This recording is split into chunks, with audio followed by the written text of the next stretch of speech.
Assalamu alaikum. I am Dr. Qamrul Islam.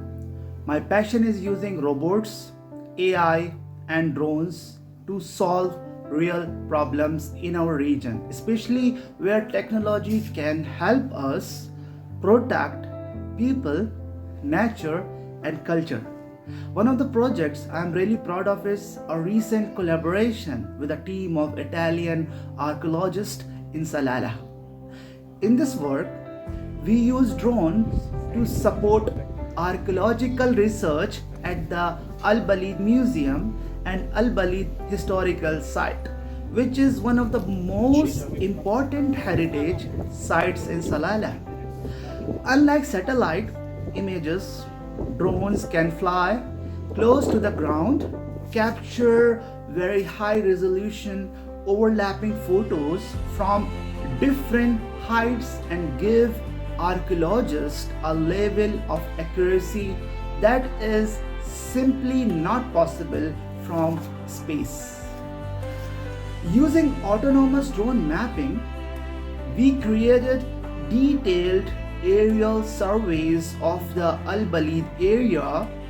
These maps helps archaeologists to see subtle patterns in the landscape that are invisible from the ground, understand the spatial relationship between ruins, paths, and structures, and plan their excavations and conservation work more efficiently and safely.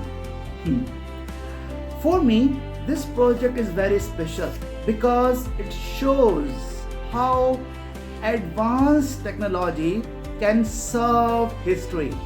We are combining the precision of robotics and AI with the wisdom of archaeology to protect a place that carries the memory of centuries. I hope to continue building bridges like this between engineering and heritage, between modern tools and ancient stories, so that our research does not stay in the lab but truly benefits the community and the cultural identity of Oman. For me, it's a beautiful combination: advanced autonomy serving a site that holds centuries of memory. Why drones and not just satellites or ground surveys? From space, satellites can use huge areas, but their resolution is limited, right? And revisit maybe days or weeks apart.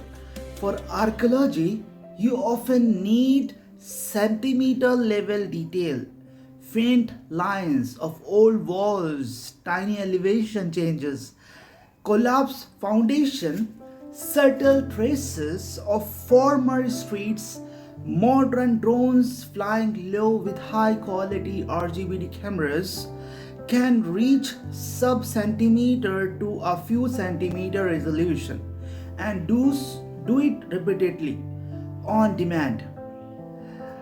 In our flights, we program the drone to follow a careful grid pattern over Baleed with high overlap between images, typically around 80% front overlap and 70% side overlap. This overlap is not just a technical detail, right? It's what allows photogrammetry software to see each point on the ground from the multiple angles and reconstruct a precise 3D model and orthomosaic map. Think of it like this: instead of one photo from above, we are building a shared memory from hundreds of slightly different viewpoints. The algorithm then aligns those memories to form a single, highly accurate picture of the site. Now, the next question arises, how many navigation background helps? As my background is in autonomous navigation and SLAM in dynamic environment, I don't just see the drone as a flying camera. I see it as a mobile robot that needs to know its position, respect safety constraints, and cover the site efficiently.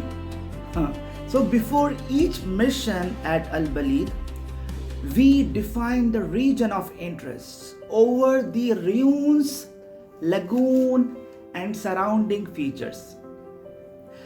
Set altitude and speed so we get the resolution the archaeologists need but still keep flight time and battery use reasonable. Plan waypoints in a grid or lone mover pattern with the desired overlaps. Incorporate no-fly buffers around sensitive structures, visitor paths, and nearby buildings. The drone then follows this path autonomously while we supervise and keep a constant eye on wind, birds, and visitors. This is where safety and respect are critical.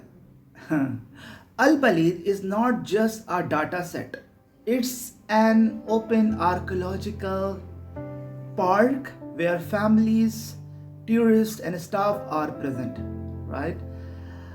The autonomy gives us repeatably if archaeologists want to refly the exact same pattern months later to compare changes.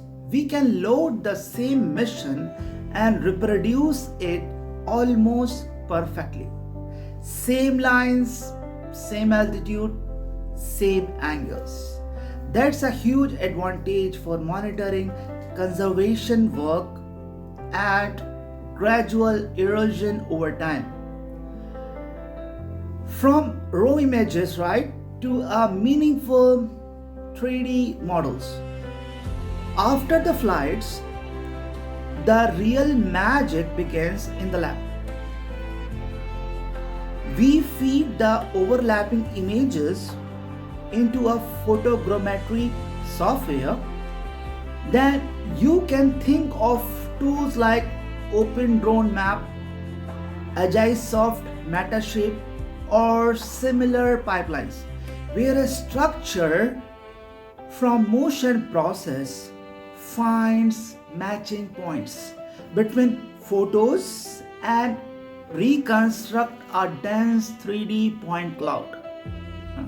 From that point cloud, we derive a digital surface model, we call as in short DSM, that captures the height of walls, mounds, and other features. High resolution orthomosaic, a geometrically corrected map-like image where every pixel has a known scale and location. Sometimes textured 3D meshes that can even be 3D printed or explored in VR for interpretation and teaching. On screen, it's very emotional moment, right? You zoom in and suddenly see the outline of old building foundations. The precise shape of the mosque ruins, the curvature of paths and walls, even very subtle depressions in the ground. That might hint something like at buried structures, right? At Al Baleed, once a major coastal city with fortified walls, mosques, and a grand palace linked to Frankincense Strait. This level of detail is incredibly valuable. For the archaeologist, these products are not just pretty images, right? They become base maps to plan where to dig next, documentation layers to record the before state before any intervention, monitoring tools to check whether walls are shifting, eroding, or being affected by water and vegetation. For emotional and cultural layer point of view, we can call it as on paper, this project is about autonomous mapping and high resolution orthomosaics, but personally for myself, it feels like more than that. I come from a robotics background where we talk about SLAM, Gaussian maps, LiDAR, and navigation. Archaeologists talk about stratigraphy, ceramics, inscriptions, and trade networks. In Al-Baleed, both worlds meet on the same ground. Drones let us respect the site by being non-intrusive. We don't have to touch or disturb fragile structures to document them. We can capture the whole landscape and give archaeologists a safe, repeatable, quantitative second view from above, right? Studios in other archaeological sites have already shown how UAV-based photogrammetry can achieve accuracy comparable to traditional surveys, with ortho photos and DSMs that are precise enough for measurement and rich enough for interpretation. For local community, this work fits into larger story. Oman's effort to protect and celebrate the land of frankincense, where frankincense is more than a product. It is a part of identity and memory, of course. The ruins of Al-Baleed, together with Wadi Doqa, Khor Rori, Shisr, are recognized by UNESCO as outstanding testimony to the civilizations that grew around this trade. So every time the drone flies, I try to remember that we are not just collecting data here. We are contributing to the narrative, one that belongs to the people of Dhofar, the wider region, and to the global heritage community. Thank you.